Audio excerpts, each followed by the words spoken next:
Ladies and gentlemen, boys and girls, readers, leaders and hippo breeders, welcome along to the Joe Spivey YouTube channel where we discuss books and little else. And you'll already have noticed, folks, I don't doubt, the most obtrusive imperialist on my face. There is a small pustule there. It's got its own set of inviolable human rights. It's applying for a driver's license next week. It already sits on the local town and parish council. It is humane in all but appearance, folks, and it's causing me great discomfort, as I'm sure you can tell. It is not one that can be dismissed via pressure. It's not one that can be popped pleasurably, but it is dormant, but it commands a certain authority. So it is perhaps, as I say, ostensibly retired, but commands an authority. So it's the Rupert Murdoch of spots, if you will. So there it is. So we'll kindly ignore that. If indeed there is a dermatologist watching who would like to shower me with riches and somehow force a sponsorship deal with cleanser companies as a result, then I would be very much open to that. This, of course, believe it or not, is going to be a review of the final third of Ian Kershaw's abridged 1,000-page biography of tyrannical Adolf Hitler. But this is also, I think, doubles as my 200th video, folks. So it comes with a thank you, an honest, non-satirical thank you. If Joseph can be sincere for one moment in his life, then 'tis now. Yes, I don't doubt that had I done 50 videos and got 38 subscribers with 17 comments on one particular video, I'm not altogether sure that I would have continued, folks. I like maundering into the distance. I like peppering you all with my patter, but I'm not altogether sure that things wouldn't have been dismissed, like my career in the Royal Marines Commandos, or indeed as a professional alpine cyclist. I'm not sure that this venture wouldn't have been dismissed had it not been for your loyal and admirable support. So thanks very much. Most people at this point, when they receive thanks from other people, or indeed when they're collecting an award, when they are recognising their public esteem, they usually say that it's a humbling experience, but I've always thought that the cheering of many thousands of your abilities is anything but humbling. It is very aggrandizing and gives one a high opinion of oneself. So I'm not going to say that I'm humble, but I am, as I say, very, very thankful. And just before we get into it as well, Handy Andy, who I have mentioned, you've noticed that my tone has been lowered because he's in the vicinity. Handy Andy, who is note the marvellous play on words there, is a helper in the environment. He is paid, I think, by one of the local councils to come round and titivate. Essentially, if your guttering is filled with dead remains, then he takes those out. If you're being beleaguered by an owl or whatever, then he comes and sorts that out. If the grass begins to grow via photosynthesis, then he comes with his fine mower and faffs about with other things. So if you do hear a civil servant suddenly impelled and screaming for high mercy, don't worry, his wife is with him and he's on call. But yeah, if you do hear something from the surroundings, then that is why. So we are getting into it, believe it or not, today, folks, the final third of Ian Kershaw's biography of Hitler, and I very much enjoyed this as well. It's been a while since I've read something in excess of 1,000 pages, and I'm glad that I was able to add this to my collection of read books. The past tense of the verb read is the same as the present tense. So yes, this is the story of Nazi collapse, essentially. Hitler was looking to Nazify Europe, as Stalin was supposedly looking to Bolshevize Europe. What a fine set of verbs they are. Let us go forth and Bolshevize. So yeah, we're in the Soviet Union, and instead of military commanders being able to give their 2 pence worth around the table of the Wolf's Lair or the Berchtesgaden, or indeed in his meeting places in Berlin on the Western Front, that any criticism of the High Leader and his strategies is utterly useless and nonetheless falls on deaf ears, but is met with the most singeing of criticisms and often dismissals. Hitler would clench his fist in an infantile manner and see that the person who was offering some dissent was usually dismissed or devalued in the eyes of all others around the table. So you have the Battle of Stalingrad, which doesn't go very well at all. You have Hitler's continued assertion that they must move south towards the oil fields in Ukraine so as to fuel the war effort. You've got people wanting to go direct to Moscow. Hitler failing to recognise, unbelievably rather for somebody of his ilk, that would be a symbolic victory and might well have led to Stalin's flight, but they struggle around Stalingrad, and before long, the underestimation of the Soviet army is coming to bite the Germans back on the bottom. I don't know what they thought the Soviet forces would be, whether they thought they would be utterly Crimean in their terrible tactics. I don't know whether they knew that they had 10, 15, 20 million individuals, if they had panzer fodder ready to climb all over their tanks. I'm not sure, but it seems that Germany terminally underestimated the power of the Soviet forces. And before long, they were being dealt defeat after defeat. You also have via the RAF's air predominance on the Western Front. You've got the 1944 landings in D-Day on Omaha and Juneau and Utah Beach, I believe, and another one, Gold Beach. And so that goes very successfully. Kershaw does well to dispel the myth that D-Day was I was going to say a day of heroism. Well, of course it was a day of heroism, but my original conception of D-Day was one of utter strife for everybody that landed on the beaches, when in fact I do believe it was only on Omaha where the occupying forces, when the German forces were ready for the Americans, that it was difficult at all. I believe that lots of I could be wrong, but the consensus from this book was that the Canadians and the Brits didn't face much shooting at all when they landed on the beaches and just paraded up there. So there's a little bit of a mixed history, shall we say.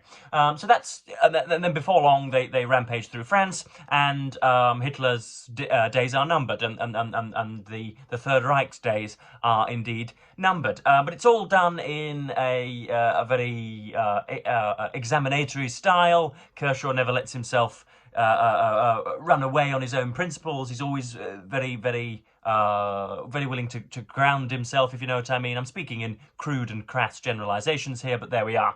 So I've got 4 or 5 sections to read out, and I suppose some lessons to be learnt from the Hitlerian project. Not as much focus on the final solution as I might have liked. Not that I want to talk. Not that I want to hear much mention of butchery via poor ethnicity or whatever. I don't want to hear about that necessarily, but I thought it would figure an awful lot more. Auschwitz and Sobibor and Dachau and all of the other places weren't mentioned nearly as much as I say I would have liked, and the complicity on behalf of German citizens wasn't alluded to as much as I might have liked either. So that's just a minor remark.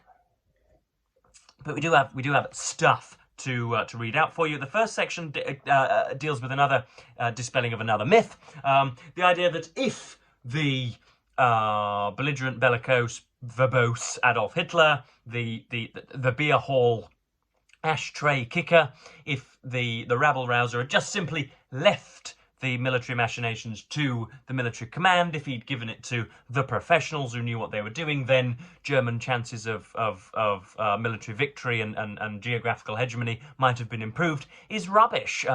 Apparently the invasion of the Soviet Union was disastrous from the beginning, and could not have been victory could not have been obtained even in the most capable of regimental hands. That the Eastern Campaign was blown off course already by late summer of 41 cannot solely or even mainly be put down to Hitler's meddling in matters which should have been left to the military professionals. The implication, encountered in some post-war memoirs, that, left to their own devices, the military would have won the war in the East for Germany, was both a self-defensive and an arrogant claim. The escalating problems of Barbarossa are ultimately a consequence of the calamitous miscalculation that the Soviet Union would collapse like a pack of cards in the wake of a blitzkrieg resting on some highly optimistic assumptions, gross underestimation of the enemy, and extremely limited resources. This was Hitler's miscalculation, but it was shared by his military planners. So yes, everybody, you get the sense throughout here that not everybody agreed with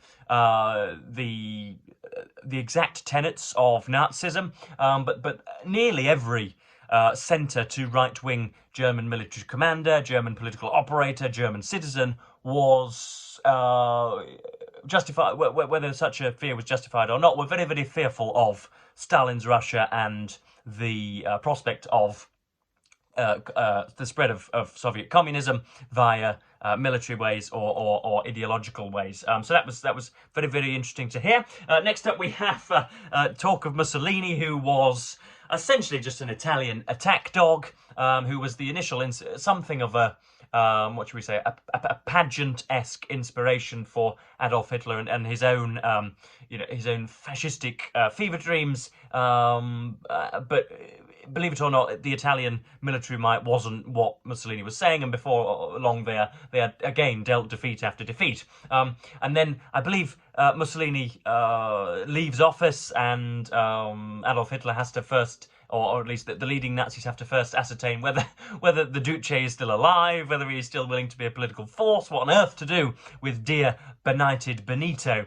Hitler's spirits then soared temporarily when the stunning news came through on the evening of the 12th of September that Mussolini, whose whereabouts had been recently discovered, had been freed from his captors in a ski hotel on the highest mountain in the Abruzzi through an extraordinarily daring raid by parachutists and SS men, carried in by glider and led by the Austrian SS Hauptsturmführer Otto Skorzeny. The euphoria did not last long. Hitler greeted the ex-Duce warmly when Mussolini, no longer the preening dictator, but looking haggard and dressed soberly in a dark suit and black overcoat, was brought to Rastenburg on the 14th of September. But Mussolini, bereft of the trappings of power, was a broken man. The series of private talks they had left Hitler extraordinarily disappointed. 3 days later, Mussolini was dispatched to Munich to begin forming his new regime. By the end of September, he had set up his reconstituted fascist Republic di Salo in northern Italy, a repressive, brutish police state run by a combination of cruelty, corruption and thuggery, but operating unmistakably under the auspices of German masters.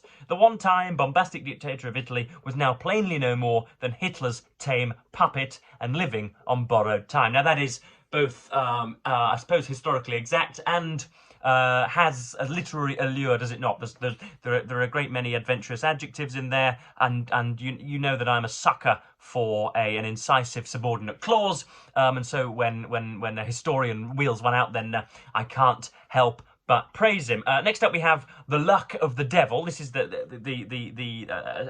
chapter titled The Luck of the Devil, which looks about, which focuses on the manifold and various attempts to assassinate Adolf Hitler. We learnt last time one from carpenter George Elsaw, who was simply planted a bomb behind his speaking podium, and had it not been for a delay of the meeting or whatever, then Hitler would have been blown to bits in 1939, I think. And then you have the next major plot, which takes place in November, on the 20th of July, I think, 1944, which involves Mr. Stauffenberg with a suitcase of explosives, and he plants them next to Hitler. Because he's rushing between meetings, he's only able to light one charge rather than two, and places it near a chair leg, which obviates, I think, much of the blast when it does occur. He then rings his fellow putschists later on and swears that Hitler is dead and guarantees that the great leader has finally been vanquished. And then, of course, he's met with the news that he only caused sort of ornamental damage to Hitler. He bursts an eardrum, rips his clothes, and I think leaves very many splinters in the Führer's skin, but doesn't do the main job of eliminating him in perpetuity. So yeah, we've got a decent section here. We've got talking about the conspiracy and the way it was brought about. On the fringes of the conspiracy, the participation in Nazi rule itself naturally created ambivalence. Breaking oaths of loyalty was no light matter, even for some whose dislike of Hitler was evident. Prussian values were here a double-edged sword. A deep sense of obedience to authority and service to the state clashed with equally profound feelings of duty to God and to country. Whichever triumphed within an individual, whether heavy-hearted acceptance of service to a head of state, regarded as legitimately constituted, however detested, or rejection of such allegiance in the interest of what was taken to be the greater good, should the head of state be leading the country to ruin, this was a matter for conscience and judgment. It could and did go either way. And you have there, I think, more examination of the moral turbidity. If any of you are playing Joe Spivey Verbal Bingo, turbidity is this morning worth 4 points. 4 championship points. Yeah, there's more examination of the moral turbidity there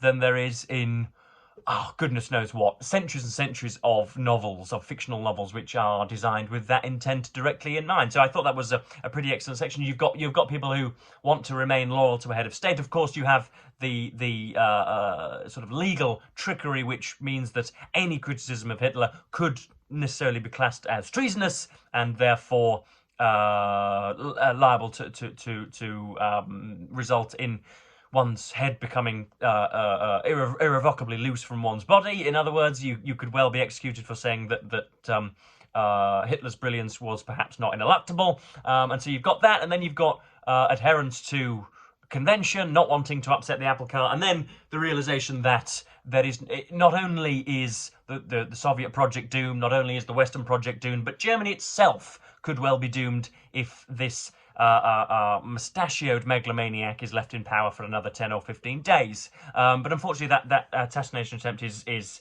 not so much thwarted, but ill-fated, and doesn't work, in other words, and that leads to butcherous reprisals, the strength of which can barely be imagined. But then we get right the way through, and we get the inauspicious end to Adolf Hitler. It was put out on the radio by Goebbels that he fought tooth and nail alongside corporals and members of the Hitler Youth. This, of course, is not the case. Eva Braun, his wife of 2 or 3 days standing, swallowed a cyanide pill, and then he let a bullet rip right through his temple, which he should well have done in 1923 if he had the German interests at heart. But he, of course, was just a selfish dictator, a selfish preening dictator, as I believe Mr. Kershaw just called him.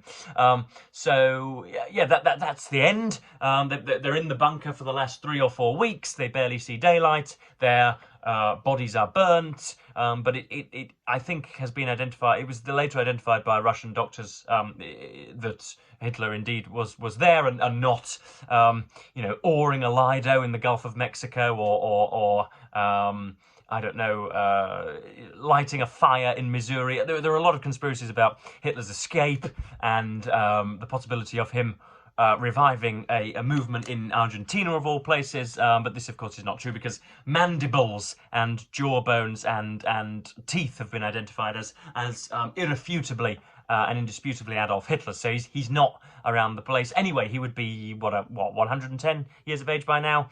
So that's equally unlikely. No, he'd be about 120, 130, wouldn't he? But we have the epilogue from Mr. Kershaw, which is as what should we say, as significant and as well-rounded and as critical and as all-encompassing as the rest of his book. And it's you can tell that he has sort of cracked his knuckles beforehand and wants to end on a resounding note. Who wouldn't, after slaving away for 1,800 pages in the work of 2 biographies? And so we have the final indictment. Never in history has such ruination, physical and moral, been associated with the name of one man. That the ruination had far deeper roots and far more profound causes in the aims and actions of this one man has been evident in the preceding chapters. That the previously unprobed depths of inhumanity plumbed by the Nazi regime could draw upon wide-ranging complicity at all levels of society has been equally apparent. But Hitler's name justifiably stands for all time as that of the chief instigator of the most profound collapse of civilization in modern times. The extreme form of personal rule which an ill-educated, beer-hall demagogue and racist bigot, a narcissistic, megalomaniacal, self-styled national saviour, was allowed to acquire and exercise in a modern, economically advanced and cultured land known for its philosophers and poets, was absolutely decisive in the terrible unfolding of events in those fateful 12 years. And that's what's shocked me the most throughout this, and what shocks me anew every time I read about Hitler's regime, is the complicity of decent human beings. Shearer talks about otherwise benevolent, charitable and decent human beings suddenly being possessed with a rictus of loathing when Jews are mentioned, or when, again, the invincibility of Adolf Hitler was raised. And yeah, it's the story of otherwise decent and conscientious conservatives tacking themselves to an utterly abhorrent individual, a reprehensible individual who wanted to augment the land in order to suit his own fascistic purposes, and was not in any way some furtherer of conservative ideals, but just wanted to round an entire nation up and rule with an iron fist. So those are the main lessons that I usually learn. And of course that whenever an illegal or unconstitutional putsch occurs, you should imprison that candidate who orchestrated that putsch and possibly decapitate them for treason as well. That's the lesson if we are to preserve democracies, folks. I do believe, of course, I'm hinting towards more modish issues, but I didn't want to do that too much. So that's that was Kershaw's biography of Hitler. I would definitely recommend it. It will whiz past if you're interested in history and you want something which is both theatrical and analytical. Then you need to get your greasy chops on this indeed. I have already begun the next book, Roger Osborne's Civilization, A New History of the Western World, talking about, we're currently reading about Neolithic agriculture, which would have been a foreign subject and a detestable one. And if you'd have said that, if you'd have said to 15-year-old Joseph that was pinging conkers around the classroom and nudging the blonde next to him that he would one day be sat alone reading about Neolithic agriculture, then he'd have called you a fool. But here we are. So yes, thank you for allowing me to produce 200 extemporaneous YouTube videos, folks. It has been my utmost pleasure and shall be my my unwavering practice in the future to continue adding to this marvellous palimpsest that we have here on this fine saintly channel. So yes, I'm going to continue cuddling my hot water bottle and continue monitoring the manoeuvrings of Handy Andy, and yes, read into the afternoon. So yes, as ever, I'm going to thank you ever so much for watching BookTube, and indeed, most sincerely, say goodbye.